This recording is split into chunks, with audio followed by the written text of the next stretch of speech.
Nanome hafatra ihany koa i Cardinal Désiré Tsarahazana tao anatin'ny hafatra ho an'ny taona vaovao. Tsy mety ny milamin-tsaina amin'ny fanaovan-dratsy rehefa ao am-piangonana dia Jesosy Kristy no sefo no filoha, fa eo ampiasana kosa eo amin'ny fiainana andavanandro dia demony ray benlainga ny famitahana ny fiatsaram-belatsino atao patron hoy ity Cardinal Désiré Tsarahazana ity tao anatin'ny izany hafatra ho an'ny taona vaovao izany. Tsy maintsy hidirantsika sy resantsika moa ny mikasika aniny hafatra izay nambaran'ny Cardinal iny, fa mialohany izany aloha dia mbola toy ny mahazatra foana abonné vetivety ny chaîne-natsika ary asio j'aime ny vidéo, azadino ihany koa ny mametraka ny commentaire. Ndeha aloha hidirantsika vetivety izany fanaovana abonnement izany, mialohany hirisoantsika amin'ny resaka izay ataontsika. Ndao ary tompoko lahy, ndao ary tompoko vavy.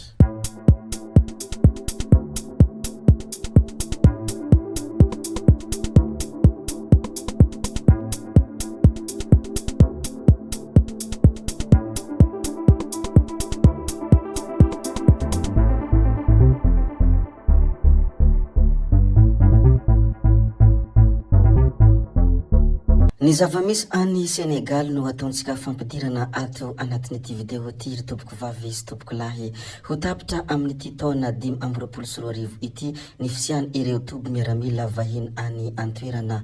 Nandritra ny kabary nataony Andriamatoa Bassirou Faye ilay filoham-pirenena Senegaly ho an'ity taona vaovao ity no nanambarany fa ho tapitra amin'ity taona 2024 ity ny fisiany ireo tafika avy amin'ny firenena vahiny izay mitoetra ao antoerana. Tsara moa ny manamarika, tsara ihany koa no mampiatsiahy araka ny efa nambarany ity filoham-pirenena Senegal ity tamin'ny 20 Novambra lasa teo, efa nilaza ny tenany fa firenena manana ny fiandrianany i Senegaly ary mifanohitra amin'izay fiandrianam-pirenena izay ny fisiany ireo tafika vahiny ao aminy. Ary tamin'ny io fotoana io no efa nanambarany ny mikasika ny fanesorana ny toby miaramila frantsay ao antoerana izay mbola mila dingana maro araka ny fanazavany. Amin'izao fotoana izao moa dia mbola tsy mitsahatra fa mihamahoraka foana ny mikasika an'ilay pastera irako ka samy maneho ny fanehoan-keviny daholo ireo olona rehetra izay heverina fa manana ny mahizy azy ao a Madagasikara.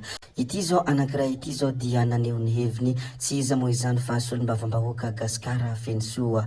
Toy izao moa ny fanehoan-keviny izay nambarany ny tao anatin'ny pejiny. Ankoatra ny mahampino FJKM sy amin'ny maha-kristianina fa indrindra amin'ny maha-olom-pirenena ahy Gasikara Fensoa dia manameloka tanteraka ny famingavingana sy ny fanaratsiana izay atao amin'ny mpitandrina amin'ny irako Andriamahazo ilay filohan'ny fiangonana FJKM ankehitriny.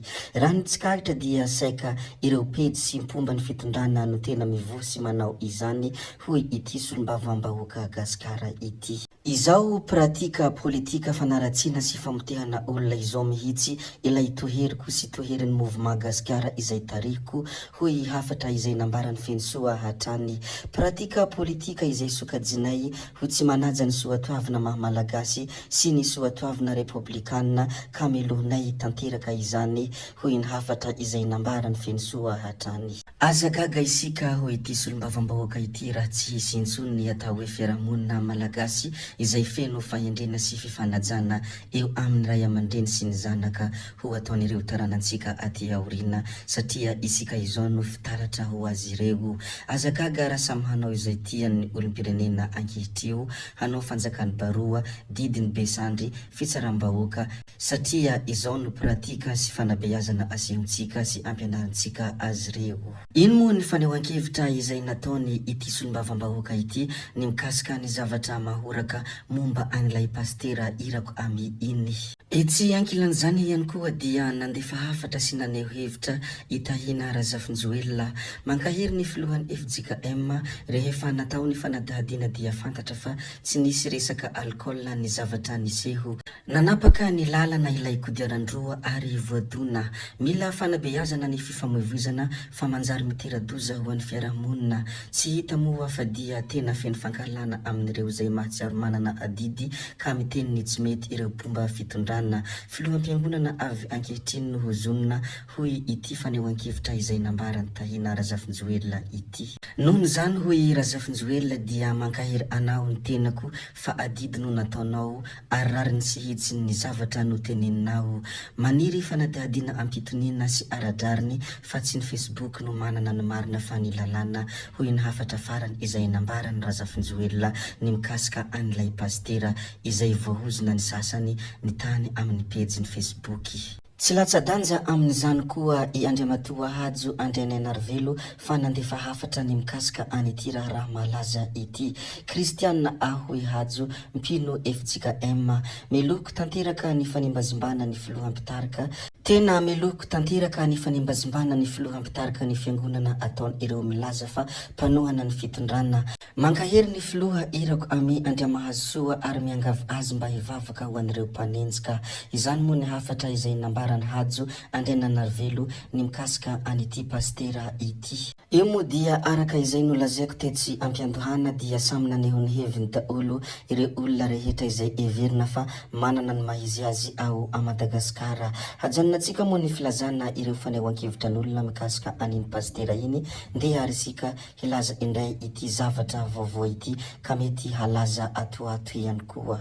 Izy ity moa dia mikasika ny hafatra izay nambarany Kardinal Desire Tsarahazana.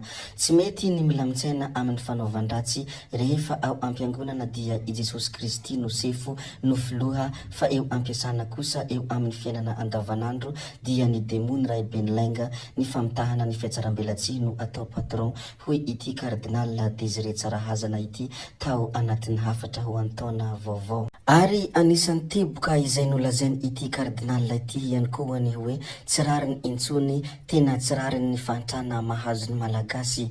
Mangetaheta ambony lakana isika ary mampalahelo ny mahita ireo olona maniry ho any ivelany raha mahita lalana. Oka tsy fanilika andraikitra fa tompona andraikitra daholo hoy izy na ny kely izany na ny lehibe dia samy tompona andraikitra eto amin'ny firenena ka oka tsy fanilika andraikitra hoy hafatra izay nambarany ity Kardinal ity tamin'izany hafatra ho antaona vaovao izany. Ino moa ny mikasika ny hafatra izay nomeny Kardinal iny ny hamarana antsika tanteraka ity video anankiray ity ry tompoko vavy sy tompoko lahy dia ireto sary hitantsika ireto trano be merina moa izy reto eny Ankazo Malaza Ambomanga no misy azy mitahiry ireo vakoka sy fomba nentim-paharazana fanaovana fihaonana ho an'ny zanak'Andriana rehefa alamady sy ny taom-baovao malagasy. Ary io cercle io dia tsy azo itondrana kapa na kiraro fa tsy maintsy alana vao mahazo manitsaka an'io toerana io. Rehefa taom-baovao malagasy dia misy journaliste mihitsy antsona mankeny fa kosa misy parti tsy afaka tournena fa vonona daholo na ny kamera na ny dictaphone. Tsara ampahafantarina moa ireto satria anisan'ny zavatra izay tena manana ny mahizy azy ary manana ny tantarany ihany koa ao a Madagasikara.